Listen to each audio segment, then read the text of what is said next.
Hello friends, कैसे हो आप सभी लोग। आई होप कि सभी बहुत अच्छे होंगे और सभी की तैयारी बहुत अच्छी चल रही होगी। तो आज हम पढ़ने वाले हैं जो आपका यूपी पुलिस का री एग्ज़ाम होने वाला है, उसके लिए जीके जीएस के मोस्ट इंपॉर्टेंट क्वेश्चन जिन्हें वन लाइनर के थ्रू कंप्लीट करेंगे, जो कि आपके प्रीवियस ईयर में कई बार पूछे गए हैं। तो सबसे पहले हम पढ़ने वाले हैं यूपी पुलिस के री एग्ज़ाम के लिए जीके जीएस के मोस्ट इंपॉर्टेंट क्वेश्चन। तो इसमें जो हमारा सबसे फर्स्ट क्वेश्चन है वो है, इतिहास का पिता किसे कहा जाता है। यानी कि जो इतिहास है उसका पिता किसे कहा जाता है, तो हेरोडोटस को इतिहास का पिता कहा जाता है। जो हेरोडोटस हैं इन्हें इतिहास का पिता कहा जाता है। उसके बाद नेक्स्ट क्वेश्चन है, सिंधु सभ्यता प्रसिद्ध थी। जो सिंधु घाटी सभ्यता थी ये किस चीज़ के लिए सबसे ज़्यादा फेमस थी, तो ये अपनी सुनियोजित शहर हेतु फेमस थी। यानी कि जो इसके शहर बने हुए थे वो एक प्रकार से नियोजित रूप में बनाए गए थे, सुनियोजित रूप से बनाए गए थे और इसी के लिए ये सबसे ज़्यादा फेमस थी। उसके बाद नेक्स्ट बात करते हैं, सिंधु सभ्यता के लोगों का व्यवसाय क्या था। यानी कि जो सिंधु सभ्यता के लोग थे उस समय के लोगों का मुख्य व्यवसाय किस चीज़ को माना जाता था, तो वो माना जाता था कृषि को। यानी कि उस सभ्यता के लोग एक सुनियोजित व्यवस्था में रहते थे और सबसे ज़्यादा कृषि करते थे। यानी एक प्रकार से उनके व्यवसाय जो प्रमुख रूप से माना जाता था वो खेती को माना जाता था, कृषि को माना जाता था। उसके बाद नेक्स्ट क्वेश्चन है, सिंधु वासियों की मुख्य फसल क्या थी। जो सिंधु घाटी सभ्यता के लोग थे उन्होंने जो सबसे पहले व्यवसाय किया था वो कृषि की थी और उसी व्यवसाय में उन्होंने सबसे पहले किस चीज़ का उत्पादन किया था, कौन सी चीज़ का उत्पादन वो करते थे, तो जौ और गेहूं का उत्पादन उन्होंने सबसे पहले किया था। किसने किया था, सिंधु घाटी सभ्यता के जो लोग थे। उसके बाद नेक्स्ट क्वेश्चन है, सिंधु सभ्यता का सर्वाधिक पूर्वी और पश्चिमी पुरा स्थल क्या है। अगर आपके एग्जाम में ये चीज़ देख के करना है, क्वेश्चन में सबसे पहले पूर्वी दिया है और उसके बाद पश्चिमी, तो जो चीज़ सबसे फर्स्ट में दी है उसका आंसर फर्स्ट वाला ऑप्शन होगा और जो सेकंड में दी है उसका आंसर सेकंड में होगा। इस चीज़ का ध्यान रखना है। तो इसमें देखते हैं, जो पूर्वी सबसे पूर्वी पुरा स्थल है वो है आलमगीरपुर, जो कि आपका मेरठ उत्तर प्रदेश में है, और जो पश्चिमी पुरा स्थल है वो है सुकाडुर, जो कि आपका बलूचिस्तान में स्थित है। उसके बाद नेक्स्ट क्वेश्चन है, सिंधु सभ्यता का उत्तरी एवं दक्षिणी पुरा स्थल कौन सा है।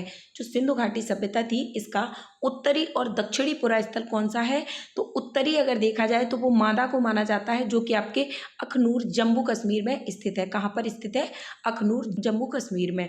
उसके बाद नेक्स्ट है दायमाबाद, ये आपका सबसे दक्षिणी पुरा स्थल माना जाता है, जो कि आपके अहमदनगर महाराष्ट्र में स्थित है। तो दक्षिणी आपका कौन सा है, दायमाबाद है। पूर्वी कौन सा है, आलमगीरपुर है। पश्चिमी कौन सा है, सुतवाडोर है।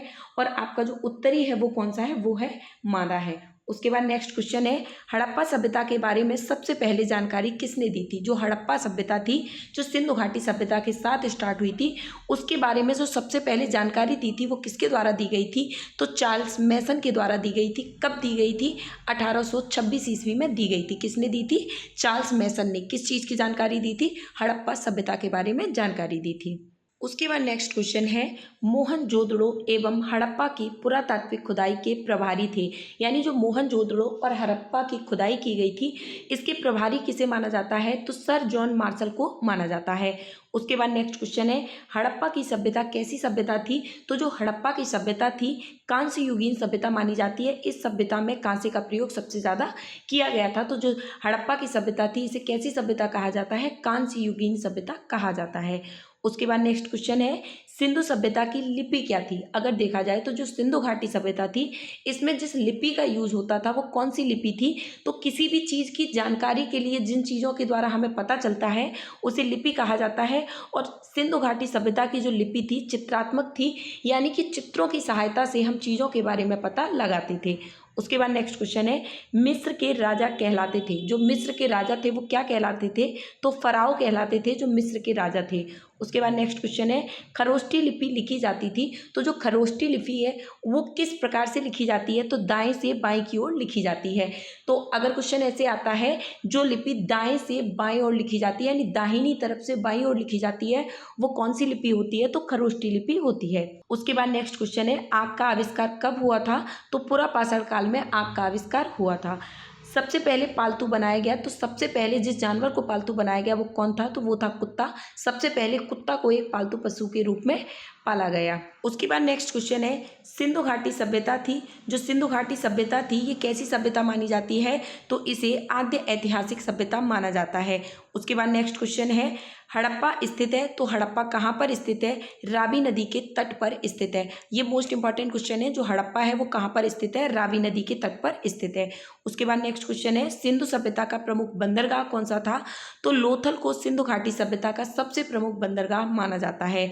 उसके बाद है, हड़प्पा के लोग अनभिज्ञ थे, जो हड़प्पा के लोग थे उन्हें किस चीज़ के बारे में जानकारी नहीं थी। अनभिज्ञ का मतलब होता है जिस चीज़ के बारे में उन्हें जानकारी नहीं थी, तो लोहे से उन्हें कोई भी मतलब नहीं था, यानी इस चीज़ के बारे में उन्हें कोई भी जानकारी नहीं थी। उसके बाद नेक्स्ट क्वेश्चन है, हड़प्पा में मिट्टी के बर्तन पर प्रयुक्त रंग कौन सा होता था। हड़प्पा कालीन में जो मिट्टी के बर्तन बनाए जाते थे उन बर्तनों पे किस प्रकार का रंग किया जाता था, तो वो रंग था लाल। हड़प्पा कालीन सभ्यता में जो मिट्टी के बर्तन थे वो लाल रंग के बनाए जाते थे। उसके बाद नेक्स्ट क्वेश्चन है, मृद भाण चावल के दाने किस जगह से मिले हैं, तो वो है लोथल से। मृद भाण और चावल के दाने कहाँ से प्राप्त हुए हैं, लोथल से प्राप्त हुए हैं। उसके बाद नेक्स्ट क्वेश्चन है, सिंधु सभ्यता का सर्वमान्य काल था, जो सिंधु घाटी सभ्यता था इसका सर्वमान्य जो काल था वो कौन सा माना जाता है, तो 2500 से 1750 ईस्वी पूर्व, यानी 2500 से लेके 1750 ईस्वी पूर्व तक का जो समय था वही सिंधु घाटी सभ्यता का सर्वमान्य काल कहलाता है। उसके बाद नेक्स्ट क्वेश्चन है, मोहनजोदड़ो स्थित है, तो जो मोहनजोदड़ो है वो कहाँ पर स्थित है, तो ये स्थित है पाकिस्तान में।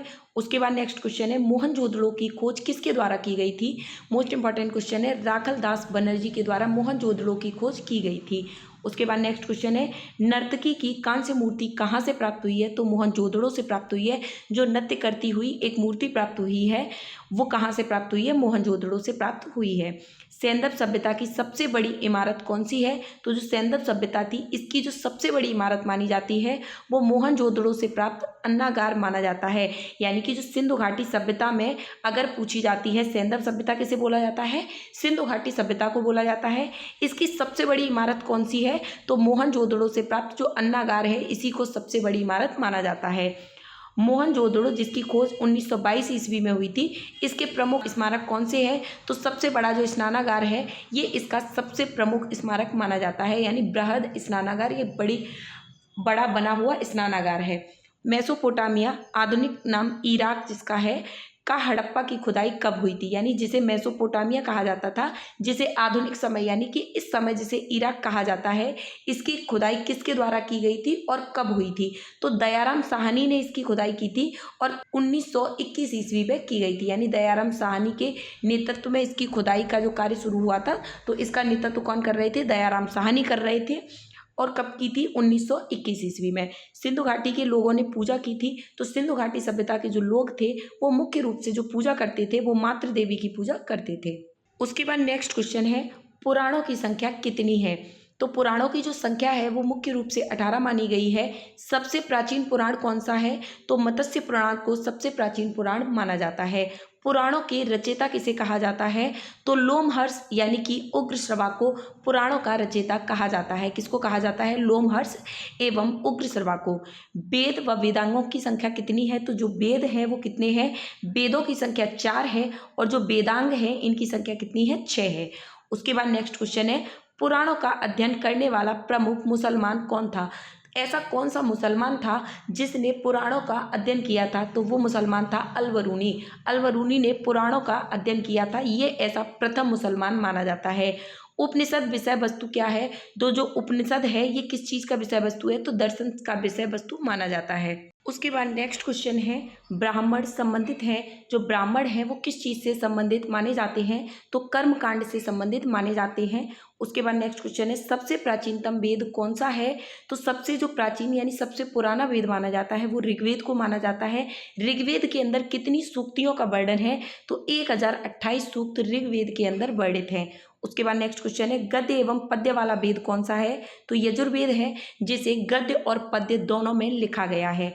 उसके बाद नेक्स्ट क्वेश्चन है, शतपथ ब्राह्मण संबंधित है, यानी कि ऐसा कौन सा वेद है जिसके ब्राह्मण को शतपथ बोला जाता है, तो यजुर्वेद का जो ब्राह्मण है उन्हें शतपथ बोला जाता था। तंत्र मंत्र संग्रहित वेद कौन से हैं? तो तंत्र मंत्र के बारे में जिस वेद में बताया गया है, जादू, टोने, टोटका, इन सभी चीज़ों के बारे में जिस वेद में बताया गया है, तो उस वेद का नाम है अथर्ववेद। उसके बाद नेक्स्ट है, भारतीय संगीत का जनक कौन सा है? तो ऐसा वेद जिसे भारतीय संगीत का जनक कहा जाता है, तो वो वेद है सामवेद। गायत्री मंत्र किस वेद से लिया गया है? मोस्ट इंपॉर्टेंट क्वेश्चन, ऋग्वेद से लिया गया है। जो आपका गायत्री मंत्र है, ये किस वेद से लिया गया है? ऋग्वेद से लिया गया है। उसके बाद नेक्स्ट क्वेश्चन है, गायत्री मंत्र के रचनाकार कौन है? तो जो गायत्री मंत्र है, इसके रचनाकार कौन है? विश्वामित्र जी को माना जाता है। गायत्री मंत्र समर्पित है, तो गायत्री मंत्र जो समर्पित किया जाता है, जिस भगवान की पूजा के लिए गाया जाता है, वो कौन है? सूर्य देवता। यानी जो गायत्री मंत्र है वो किस भगवान को समर्पित है? तो सूर्य देवता को समर्पित है। गोत्र शब्द मिलता है, तो जो गोत्र शब्द है इसका वर्णन किस वेद में मिलता है? अथर्ववेद में मिलता है। भागवत धर्म के प्रवर्तक थे, जो भागवत धर्म है इसके प्रवर्तक किसे माना जाता है? तो कृष्ण को माना जाता है। भक्ति आंदोलन का प्रारंभ कब हुआ था? तो भक्ति आंदोलन का जो प्रारंभ था वो अलवार संतों के द्वारा किया गया था। आर्यों की जानकारी का स्रोत है, यानी कि ऐसा कौन सा वेद है जिसमें आर्यों के बारे में जानकारी प्राप्त होती है? आर्यों के बारे में जिस वेद में वर्णन है, तो वो वेद है ऋग्वेद। ऋग्वेद से आपका गायत्री मंत्र लिया गया है, सबसे पुराना वेद ऋग्वेद है। आर्यों के बारे में जो जानकारी है वो कहाँ से मिलती है? ऋग्वेद से मिलती है। ऋग्वेद में सर्वाधिक बार वर्णित नदी कौन सी है? ये क्वेश्चन कई बार एग्जाम्स में पूछा गया है। तो ऋग्वेद में जिस नदी के बारे में सबसे ज़्यादा बार वर्णन किया गया है, तो वो नदी है सिंधु नदी। यानी ऋग्वेद में सबसे ज़्यादा जो वर्णित नदी है वो है सिंधु नदी। उसके बाद नेक्स्ट क्वेश्चन है, ऋग्वेद में वर्णित सबसे पवित्र नदी कौन सी है? यानी सबसे बार जिस नदी का वर्णन किया गया है वो है सिंधु नदी, और सबसे ज़्यादा जो पवित्र नदी ऋग्वेद के अनुसार मानी गई है वो है सरस्वती नदी। ऋग्वेद में वर्णित प्रमुख देवता कौन से हैं? इंद्र है, जिन्हें पुरंदर भी कहा जाता है। ऋग्वेद में सबसे बाद में निर्मित मंडल कौन सा है? तो 10वां मंडल है, जो सबसे लास्ट में लिखा गया है। ऋग्वेद में पूर्णतः सोम को समर्पित मंडल कौन सा है? या सोम के बारे में जिस मंडल में जानकारी मिलती है वो है आपका 9वां मंडल। सत्यमेव जयते लिया गया है, मोस्ट इंपॉर्टेंट क्वेश्चन है, ये आपका मुंडकोपनिषद से लिया गया है। सत्यमेव जयते ये जो सूक्ति है ये किस उपनिषद से ली गई है? मुंडकोपनिषद से ली गई है। प्राचीन हिंदू विधि के लेखक कौन है? तो मनु को माना जाता है। स्मृति ग्रंथों में सबसे प्राचीन है तो वो है मनु स्मृति। उसके बाद नेक्स्ट क्वेश्चन है, पुस्तक मिताक्षरा के लेखक कौन है? तो जो पुस्तक है जिसका नाम है मिताक्षरा, इसके लेखक किसको माना जाता है? तो विज्ञानेश्वर को माना जाता है। भारत का अन्य नाम क्या है? तो जय संहिता है। महाभारत का अन्य नाम क्या है? जय संहिता माना जाता है।